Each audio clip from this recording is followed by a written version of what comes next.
karena apa namanya sekarang dari sisi apa namanya resources enter juga lebih besar lagi secara global. Jadi sekarang kita punya ability untuk bisa melakukan investment sampai ke series C sebenarnya. Jadi bahkan untuk kita sangat-sangat aktif untuk melakukan follow-on investment ke our portfolios. Jadi kita bisa support mereka sampai series C. Even misalnya kita ngelihat ada apa namanya promising startups di luar program kita, memang sangat-sangat potensial, kita bisa melakukan external investment langsung direct ke mereka.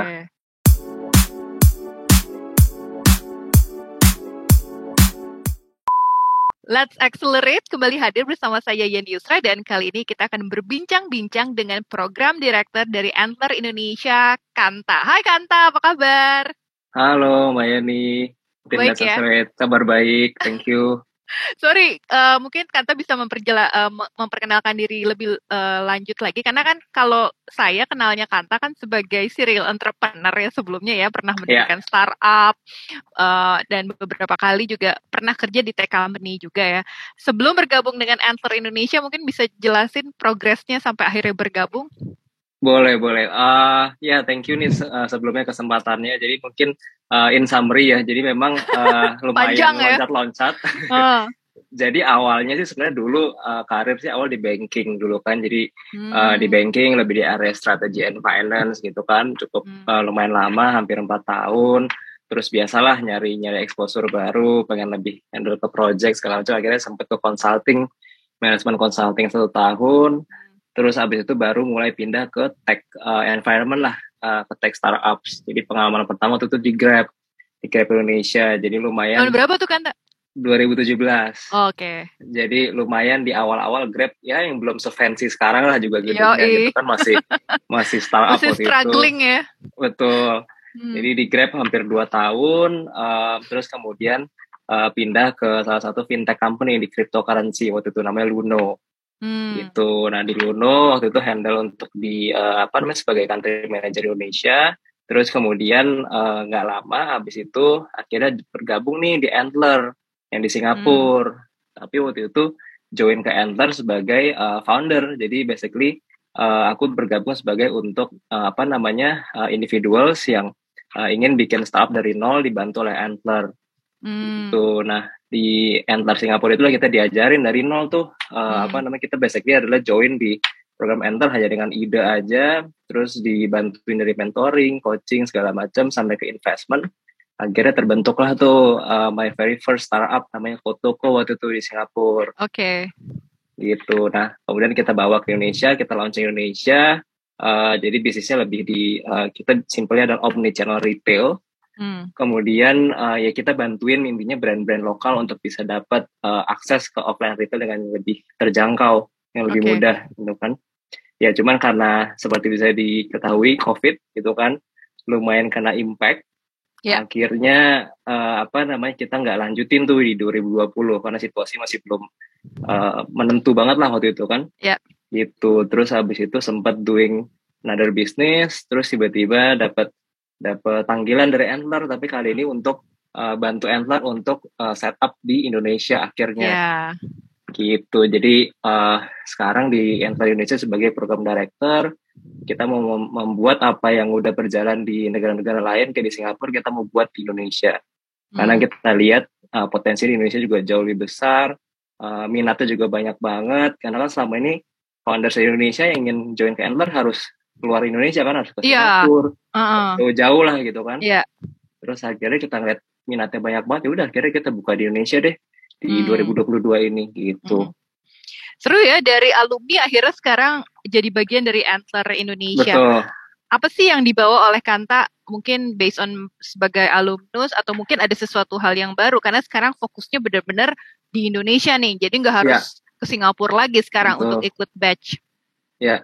Ya pengalamannya sih banyak banget ya yang aku hopefully bisa bawa ke teman-teman yang join di Antler Indonesia gitu kan. Nomor satu sih kan karena aku udah mengalami juga gitu kan sebagai apa yang mereka alamin gitu kan dari sisi program. Jadi hopefully aku bisa kan sebagai program director aku responsible untuk mendesain nih programnya, strukturnya mau seperti apa gitu kan. Kan secara general kita programnya 6 bulan akseleratornya gitu kan.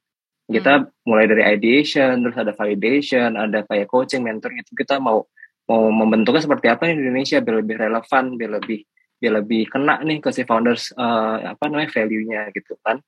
Jadi nomor satu mudah-mudahan aku bisa membawa itu. Terus kedua ya karena aku sendiri udah pernah ngalamin juga pahit manisnya membuat startup, susahnya gimana gitu kan. Jadi hopefully bisa ngasih insight juga ke teman-teman gitu. Nah cuman at the same time karena kan juga baik lagi aku sekarang udah pindah mindset nih nyatunya sebagai venture capital juga gitu kan, sebagai dari sudut pandang investor. Jadi hopefully juga bisa ngasih insight ke mereka sebenarnya apa sih yang pengen dilihat dari apa sih yang investor pengen lihat nih dari bisnis kalian gitu kan. Karena kan most of the times kadang-kadang mungkin startup founders terlalu silo juga nih. Mereka mikir mungkin kayak problemnya udah pasti ada nih, market udah pasti ada gitu kan. Tapi kan ternyata dari sisi investor mungkin ada sudut pandang lain nih yang mereka harus lebih pertimbangkan gitu. Oke. Dari sisi dana yang di-share kan ada ya, Antler Indonesia juga selain mentoring memberikan modal awal ya. Betul. Itu bisa di-share persentasenya berapa sih dari Antler Indonesia? Kemudian dari sisi mentoring, apakah semuanya memanfaatkan yang ada di jaringan Antler di beberapa negara atau lokalisasi nih? Jadi kalau di Indonesia mentornya pakai yang pakar di Indonesia aja? Ya, kalau dari sisi resources ya, dari sisi mentor, dari coach gitu ya, kita kan global venture capital gitu kan. Jadi kita udah di 17 negara termasuk di Indonesia. Jadi kalau dari sisi mentor coach kita bisa cross sharing nih. Jadi nggak menutup kemungkinan. Jadi setiap kali kita ngadain program di Indonesia bisa aja nih kita ngundang our mentor atau our coach yang dari Singapura atau dari Vietnam, negara-negara tetangga gitu kan. Begitupun juga sebaliknya. Kemarin juga ada program di Singapura dan Vietnam, partner kita yang di Indonesia, Subir juga diundang sebagai salah satu mentor buat mereka. Jadi itu salah satu keunikan Antler juga nih. Jadi kayak bisa sharing knowledge kan gitu. Nah kalau dari sisi investmentnya sendiri, kita memang di Indonesia sudah. Jadi di setiap negara udah punya poolnya sendiri untuk dialokasikan gitu kan. Nah kalau dari segi programnya sendiri kan 1 tahun kita buka 2 cohort. Oke. Istilahnya cohort ya, bukan batch cohort ya? Atau, ya sama aja sih ya, cohort sama aja gitu cuma. Kan. Nah per cohort itu biasanya kita akan invite 60-100 individuals dari berbagai background gitu kan. Nah dari 60-100 itu biasanya per cohort itu akan terbentuk sekitar 30 startups lah gitu kan. Nah tapi 30 startups itu nggak semuanya akan mendapatkan investment nih, karena kita akan saring lagi di dalam. Gitu. Nah jadi kita akan saling lagi di dalam, kita validasi lagi segala macam. Biasanya per cohort kita invest di 15 startups. Jadi mungkin per tahun kan ada 30 tuh. Gitu. Nah, di pre-seed investment kita lumayan standar, jadi kita invest di $100,000 per startup. Gitu. Itu lumayan ya untuk modal awal lumayan. Apalagi ya balik lagi semua tergantung ke model bisnisnya. Kalau model bisnisnya yang bukan yang capital intensif, runway-nya bisa lumayan panjang. Iya, betul. Kalau kita lihat kan portofolionya Antler cukup beragam ya, mulai dari sampingan yang fokus ke work environment ya, platform. Kemudian ada base yang D2C. Memang sengaja agnostik ya, Kanta ya? Atau memanfaatkan tren nih? Betul. Yang saat ini lagi ada. Kalau Antler memang kita dari 2017 itu memang sangat agnostik dari segi investment fokus kita. Jadi kita ada portfolio yang sangat-sangat big tech, mulai dari kayak AI, robotik, cryptocurrency, blockchain gitu kan. Tapi on the other hand kita ada juga yang sangat-sangat consumer related gitu kan, kayak consumer business. Tadi contohnya kayak Cbase gitu kan. Terus di ada sampingan juga gitu, lebih ke labor platform gitu kan. Jadi memang kita berusaha untuk sangat-sangat agnostik, jadi kayak anyone can join the program with any kind of the ideas gitu kan, as long memang yang kita cari adalah ide-nya ini memang impactful, maksudnya memang kayak problemnya beneran ada dan massive gitu. Kalau kita lihat juga lulusan dari Antler tuh termasuk yang paling dicari oleh investor nih. Karena saya juga sempat ngobrol sama Subir, ada beberapa VC dan CVC yang ngobrol sama saya. Jadi mereka acuannya tuh Antler dan YC untuk memberikan investasi. Jadi kalau mereka udah lulusan dari 2 platform itu, kayaknya udah jaminan mutu gitu kan. Dari sisi mentoring dan nurturingnya memang sengaja disiapkan ya. Kelulusan kita memang yang terbaik dan guarantee model bisnisnya valid di berbagai negara gitu. Iya, jadi memang nomor satu kita memang sangat-sangat ketat gitu dari sisi penyaringan pada saat kita scouting si founders ini gitu kan. Jadi even pada saat kita mencari founders ini dari awal kita terima application, itu yang nomor satu kita lihat memang dari sisi si foundersnya dulu gitu kan. Karena kan bisa dibilang mereka belum ada nih existing bisnisnya, mereka mungkin baru aja konsep aja atau ide aja. Jadi kita lihat dari sisi foundersnya dulu nih. Nomor satu kita lihat dia sebenarnya kayak punya domain expertise di mana sih gitu kan. Minimum banget pasti kita cari kayak mungkin kayak minimum 3 tahun experience, paling bagus lagi di atas 5 tahun dia punya satu domain expertise nih, either di operation atau misalnya di sales, marketing, dan kita cari memang kayak dia udah punya experience kerja di top companies gitu kan. Nah kedua yang kita cari adalah kayak mereka punya inner drive nih, ambition untuk memang kayak building a successful company, karena kan ini bukan perjalanan yang singkat, ini kan jadi suatu maraton gitu kan. Jadi nomor satu memang kita lihat dari situ dulu foundersnya. Kedua baru kita lihat dari idenya, seberapa jauh sih dia udah mikirin idenya gitu kan. Mungkin kalaupun memang bisnisnya belum ada tapi dia udah ngelakuin some kind of research nih.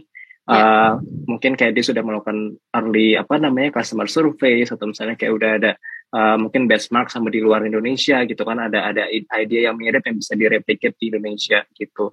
Jadi dari awal udah kita saring, dan di dalam pun akan kita lebih saring lagi. Jadi kita ingin fokus, si founders ini fokus ke problemnya dulu, jangan bikin produknya dulu gitu. Jadi seberapa jauh mereka bisa memvalidasi si masalah ini sebelum mereka membentuk solusinya.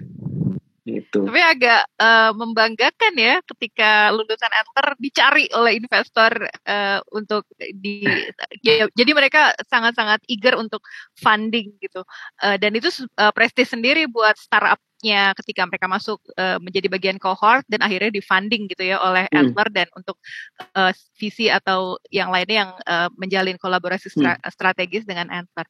Tapi kita udah masuk tahun 2022 nih Kanta, ada perubahan dari sisi tipe atau kategori startup yang diincar nggak, atau masih sama yang dulu dan yang sekarang? Betul. Mungkin bedanya adalah gini, kalau di Indonesia ini kita ngelihatnya adalah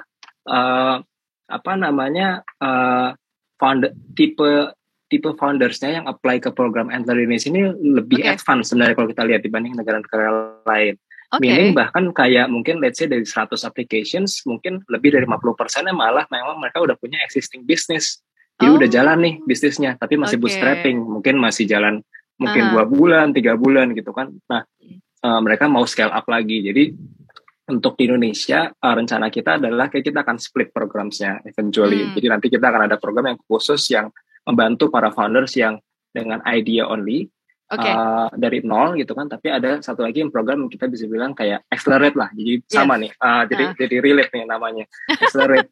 Gitu kan, jadi meaning adalah memang sudah ada existing idenya tapi masih sangat-sangat early, jadi kita bisa ngelakuin upfront investment ke mereka. Gitu. Jadi 2 kategori ini beda yang disasar ya, yang satu early stage, yang satu later stage ya? Dibilang kayak gitu? Mungkin yang satu ideation, yang satu early stage bisa dibilang gitu. Memang fokusnya Antler dari dulu early ya, nggak masuk ke later stage ya untuk masuk menjadi cohort ya? Ya kalau untuk di cohort ya kita masuknya di ideation sampai ke early stage gitu kan. Nah cuman karena sekarang dari sisi resources Enter juga lebih besar lagi secara global, jadi sekarang kita punya ability untuk bisa melakukan investment sampai ke series C sebenarnya. Jadi bahkan untuk kita sangat-sangat aktif untuk melakukan follow-on investment ke our portfolios. Jadi kita bisa support mereka sampai series C. Even misalnya kita ngelihat ada promising startups di luar program kita, memang sangat-sangat potensial, kita bisa melakukan external investment langsung direct ke mereka. Gitu. Bagi mereka yang mau ikutan cohort, the next cohort nih harus seperti apa sih pendekatannya supaya dilirik oleh Kanta dan tim? Karena nggak bisa sembarangan kirim pitch deck dong. Ada nggak sih tips dari Kanta supaya mereka ini nih, this is the one for Antler Indonesia? Nomor satu yang jelas harus langsung apply ke website kita nih, nggak apa-apa ya, berarti langsung di nggak apa-apa, langsung aja. Ya, jadi kita ada landing page-nya di antler.co/Indonesia gitu kan. Jadi di situ bisa langsung register, bisa langsung apply. Dan sebenarnya there is not so much yang mereka harus siapin sih di application page itu, karena sebenarnya lumayan singkat. Cuman paling gini, basically adalah siapapun bisa apply dengan ide maupun tanpa ide gitu kan. Cuman kita akan lebih appreciate dengan memang apply dengan at least mereka udah punya kayak rough ideas lah, mereka tuh mau bikin apa sih, minatnya apa sih gitu kan. Terus mereka bisa mengkomunikasikan juga sebenarnya mereka tuh kenapa mereka orang yang tepat untuk menjalankan ide ini, kenapa ini timing yang tepat nih untuk ide bisnis seperti ini gitu. Ya 3 itu sih kurang lebih yang akan kita lihat dari application mereka. Oke, terima kasih Kanta ya. Kita tunggu nih cohort selanjutnya dari Antler Indonesia. Dan thank God sekarang udah fokus ya di Indonesia. Jadi nggak harus ke Singapura lagi untuk program. Lagi. Iya, apalagi lagi pandemi kan. Iya, apalagi pandemi. Enak udah gitu kan. Aja deh. Iya, betul. Oke Kanta, ditunggu update selanjutnya dari Antler Indonesia ya. Sukses deh buat Kanta. Thank you. Thank you, Mayani.